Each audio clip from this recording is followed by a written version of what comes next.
Hello class. आज का अपना टॉपिक है डिसऑर्डर। ओके। डिसऑर्डर में हम पढ़ेंगे types of disorder. We have 5 disorder: ADSD, SPD, ASD, ODD and OCD. First है ADSD, attention deficient hyper activity disorder. Second है एसपीडी, सेंसरिंग प्रोसेसिंग डिसऑर्डर। तीसरा है ASD, autism spectrum disorder. Fourth है ODD, oppositional defiant disorder. And fifth है OCD, obsessive compulsive disorder. तो आज हमारा जो टॉपिक रहेगा वो पूरा बेसिस रहेगा एडीएसडी पे। हम डिटेल से पढ़ेंगे एडीएसडी होता क्या है, क्या इसके सिम्टम्स है, क्या उसके कोज होते हैं। तो पहले मैं आपको एक बात बता दूं, जो डिसऑर्डर होते हैं, डिसऑर्डर ये होते हैं रिलेटेड टू मेंटल इलनेस। ये दिमाग से रिलेटेड होते हैं और इनका पूरा इफेक्ट पड़ता है माइंड पे। तो जो एडीएसडी है इसका फुल फॉर्म है attention deficient hyper activity disorder. अब जिसके जो सिम्टम्स की हम बात करेंगे, इसमें क्या क्या सिम्टम्स होते हैं।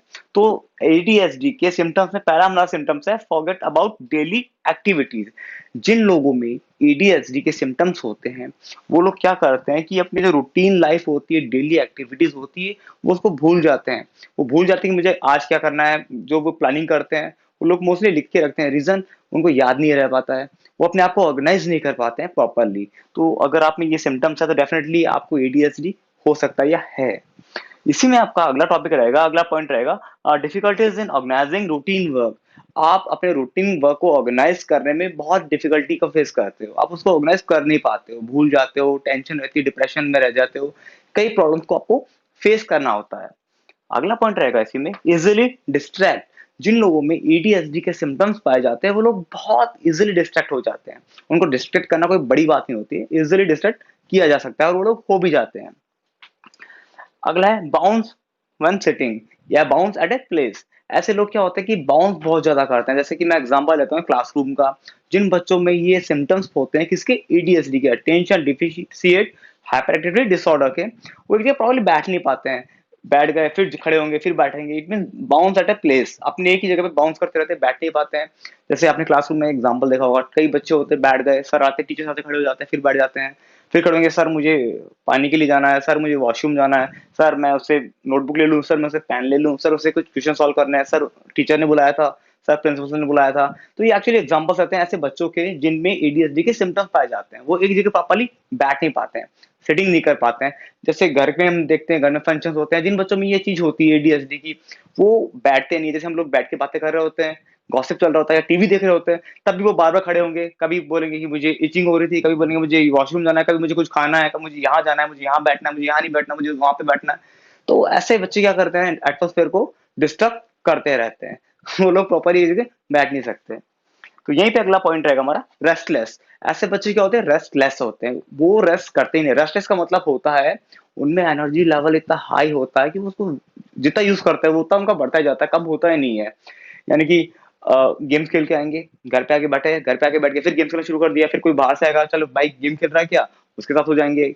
या फिर कोई काम कर लिया, जैसे आपने मूवी देख ली या फिर घर पे काम कर लिए, अंकल ने बोला मेरे साथ चलो, अंकल के साथ जाके आ गए, फिर भैया ने बोला मेरे साथ चलेगा, भैया के साथ चले गए। इट मीन्स वो कोई ना कोई काम करते ही रहते हैं, वो रेस्टलेस रहते हैं, रेस्ट करते ही नहीं है, बहुत एनर्जेटिक रहते हैं। अगला होगा टॉक एक्सेसिवली या टू मच टॉकेटिव। बहुत ज्यादा बातूने होते हैं, चुप हो रह ही नहीं सकते। जब भी बैठेंगे बातें करना शुरू कर देंगे। सेम क्लासरूम का एग्जांपल है, फ्रेंड से बातें कर रहे हैं, इधर से टीचर ने डांटा, इधर बातें करना शुरू कर दिया। इट मींस वो लोग चुप बैठ ही नहीं सकते हैं। टू मच टॉकेटिव, बहुत ज्यादा बातूने होते हैं। एंग्जाइटी अटैक, ऐसे बच्चों का एंग्जाइटी अटैक आता है कि डेफिनेटली ये रेस्टलेस होते हैं, एनर्जेटिक तो होते ही हैं, टू मच टॉकेटिव होते हैं, तो और बाउंस करते रहते हैं की जगह पे, तो डेफिनेटली ये डांट पड़ेगी पेरेंट्स की या फिर टीचर्स की।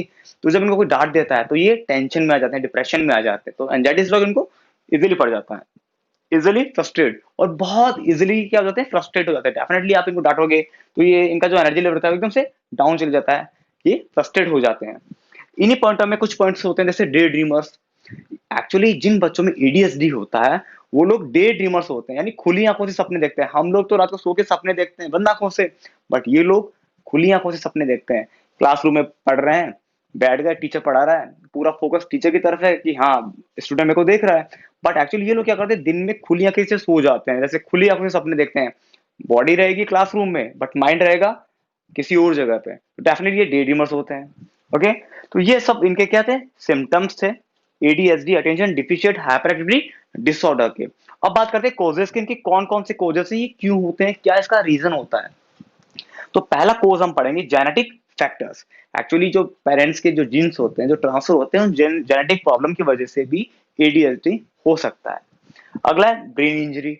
अगर ब्रेन की ऑपरेशन हुई या इसकी इंजरी है तो जिसकी वजह से भी क्या होता है, एडीएचडी होने के चांसेस बढ़ जाते हैं। अगला है लो बर्थ वेट। अगर आपका बर्थ के टाइम पे आपका जो वेट होता है वो नॉर्मल से कम है, डेफिनेटली कम होगा, तो क्या होगा, आपका ब्रेन का प्रॉपरली डेवलपमेंट नहीं हो पाएगा और जिसकी वजह से आपको एडीएचडी होने के चांसेस बढ़ जाते हैं। हम बात करते हैं लैक ऑफ डिसिप्लिन। अगर फैमिली में डिसिप्लिन की कमी है तो जिसकी वजह से भी क्या होता है, बच्चों में क्या होता है, जिद्दीपना आ जाता है। वो लोग प्रॉपरली अपने आप को ऑर्गेनाइज नहीं कर पाते, संभल नहीं पाते हैं, कहाँ पे आपको छूट देनी है, कहाँ पे कंट्रोल करना है। तो इन सब की वजह से क्या होता है, एडीएचडी के होने के चांसेस बढ़ जाते हैं। अब बात करते हैं डाइट। अगर आपको प्रॉपर न्यूट्रिशन नहीं मिलता है तो लैक ऑफ डाइट भी एडीएचडी होने के चांसेस बहुत ज्यादा बढ़ जाते हैं। तो ये था हमारा ADHD, attention deficient hyper activity disorder, जिसके हमने क्या पढ़े, सिम्टम्स पढ़े और कॉजेस पढ़े। कल के क्लास में पढ़ेंगे एसपीडी, सेंसरिंग प्रोसेसिंग डिसऑर्डर।